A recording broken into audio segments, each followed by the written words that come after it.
اللهم صل وسلم وبارك على سيدنا محمد أفضل الخلق وعلى آله وصحبه أجمعين وسلم تسليما كثيرا إلى يوم الدين. صباح الفل، صباح الورد، صباح الياسمين. عندي لفة قمر الدين من شهر رمضان، كنا عملنا مع بعض نصها، عملناه عصير مع بعض، والنص التاني كنت عنده في التلاجة وقلت لكم هعمل بيه حاجة تانية. فقلت النهاردة أعمل بيه مهلبية، وصفة سهلة وجميلة ومكوناتها بسيطة، والحاجات دي والله بتوحشنا قوي قوي يعني، وبيبقى طعمها لذيذ جدا وطعمها حلو ووصفة لذيذة جدا جدا.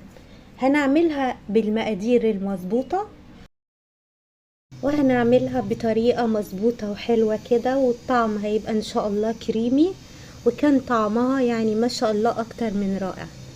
جبت النص لفة القمر الدين، وبالمقص كده بتقطعيها، يعني تقطيع عشوائي كده مربعات صغيرة، ممكن تقطعيها بالسكينة، ممكن بس السكينة بتلزق فيها، بالمقص احلى، المقص سريع معاكي شوية يعني.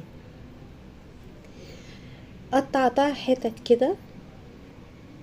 طبعا النص لفة اللي انتوا شايفينها دي هتعمل لي اربع كاسات مهلبية. يعني انت بتعملي بالمقدار، مش بتكتري مية، لانك لو كترتي مية المزازة اللي فيها هتروح من كتر المية، واحنا عايزين الميزة اللي فيها ان انت تحسي بالمزازة بتاعت المشمش، وقمر الدين بيبقى طعمها حلو قوي كده يعني. انا نزلت هنا ب4 معالق سكر، طبعا التحلية دي زي ما انت عايزة، ممكن تكتري ممكن تقللي. نزلت ب4 معالق سكر، على اساس هحط 4 كوبايات مية. كوبايات المية مش الكوبايات الكبيرة اللي هو الشوب الكبير ده، لا، اللي هي كوبايات الشاي. بس ده مقدار 4 كوبايات مية. حطي حاجة بسيطة جدا، بس يعني اقل من نص زي ما انت شايفة كده. بتحطيها على النار، يعني انا حطيتها على النار مفيش 5 دقايق بس كانت على النار. بعد 5 دقايق لقيتها بتغلي، قفلت عليها. وطبعا عندك بالهاند بلندر، لو هي سخنة عادي بتعملي بالهاند بلندر عادي. لو انتي مش هتعملي في الهاند بلندر، اوعي تعمليها سخنة في الخلاط، لان ضرر على الخلاط. ما خدتش مني دقيقتين 3 بالهاند بلندر كده، لما حسيت ان خلاص ما عادش فيها اي قمر الدين حتت.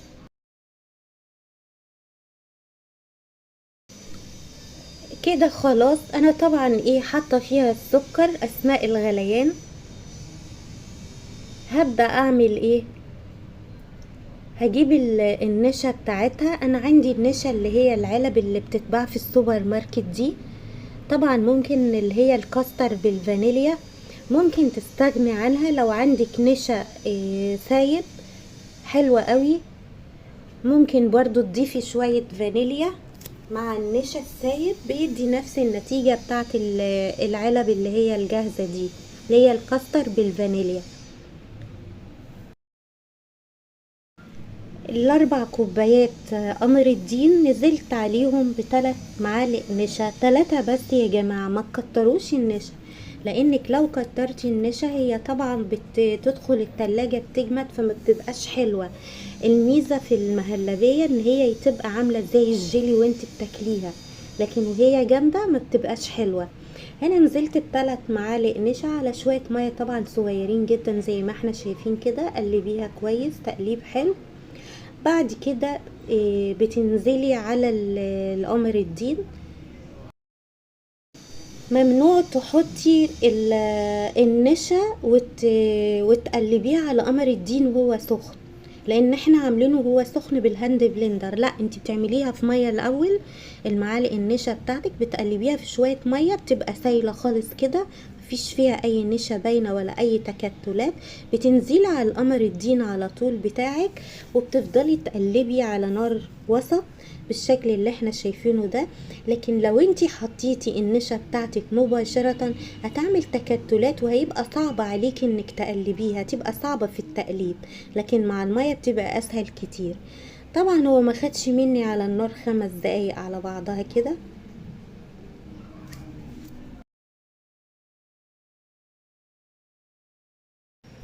وبكده المهلبية بتاعتنا دخلت في الغليان، وطبعا بتقلبيها على طول، ما بتسيبهاش تقعد تغلي كده عشان ما تلاقيهاش مية من فوق وتقيلة من تحت. تقعدي تقلبيها كده عشان الخليط يبقى واحد. زي ما احنا شايفين كده فقاعات بتطلع من النار كده، معناها خلاص ان هي خلصت. والسمك ده حلو قوي زي ما احنا شايفين كده. ليه؟ لانك مجرد ما تحطيها في الكاسات هتشد بره على الرخامة، بعد كده ما تبرد تماما بتدخليها التلاجة بتربط وبتبقى حلوة قوي، بتبقى زي الجيلي كده طعمها حلو. هنقفل عليها بقى ونبدأ نفرغها في الكاسات بتاعتنا، مش هنستنى اما تبرد لان اصلا احنا هنسيبها تبرد بره في الكاسات. بتجيبي الكاسات بتاعتك، بتجيبي بولات، بتجيبي كوبايات، اي حاجة انتي عاوزاها، وبتنزلي كده. وخلي بالك وانتي بتحطي يعني 3/4 الكاس حتى عشان يكون شكله حلو، يعني ايه، ما يبقاش شكله اوفر قوي يعني. بتبقى على فكرة لما بتيجي تملي كوباية عصير او كوباية مية او كوباية شاي، اي حاجة بتمليها، من الذوق ان انتي بتخليها يعني ايه، 3/4 كده بيكون في جزء ظاهر من الكوباية، من الكاس، من اي حاجة، يعني عشان ما يبقاش شكلها كده مش حلو.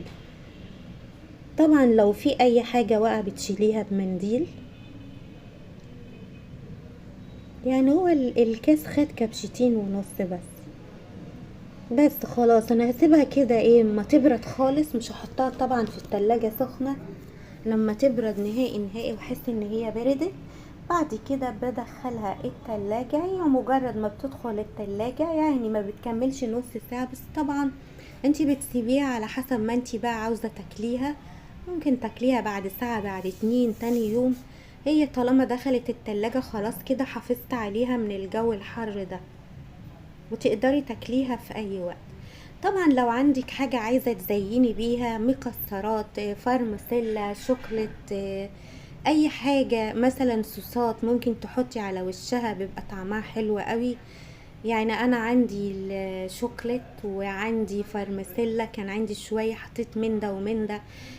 لو عندك زبيب ممكن تحطي، عندك جوز هند برضو ممكن تحطي.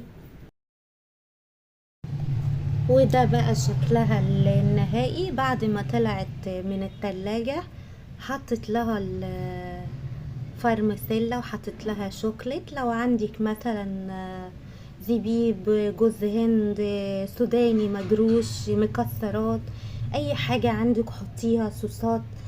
طعمها حلو جدا جدا. مجرد ما دخلت التلاجة كانت متماسكة زي الجيلي وزي الكريم كراميل. يعني كان طعمها رائع جدا جدا، وكريمي، وشكلها حلو قوي قوي. وجربوا الطريقة دي لو عندكم اي حاجة من حاجات رمضان حلوة قوي، جربوا الطريقة دي هتعجبكم. وحاجة كده في جو الصيف ترطب على الحر اللي احنا فيه. وكان طعمها جميل قوي قوي، وكان طعمها فيه مزازة كده لان ما كترتش المية. يعني النص لف حطيت عليها 4 كوبايات مية بس، مش كوبايات كبيرة، كوبايات صغيرة. والنشا ما تكتريش عشان ما تبقاش جامدة منك، لانها لو جمدت هيبقى طعمها وحش جدا. خليها كده تحسي ان انت بتاكلي حاجة كده زي الكريم كراميل، زي الجيلي، حاجة كريمي كده. جربوها بنفس الطريقة دي هتعجبكم. اتمنى يكون الفيديو عجبكم. لو عجبكم الفيديو لايك وشير واشتراك للقناة عشان القناة تكبر بيكم يا احلى متابعين. اشوفكم على خير ان شاء الله في فيديو جديد ووصفة جديدة. السلام عليكم ورحمة الله وبركاته.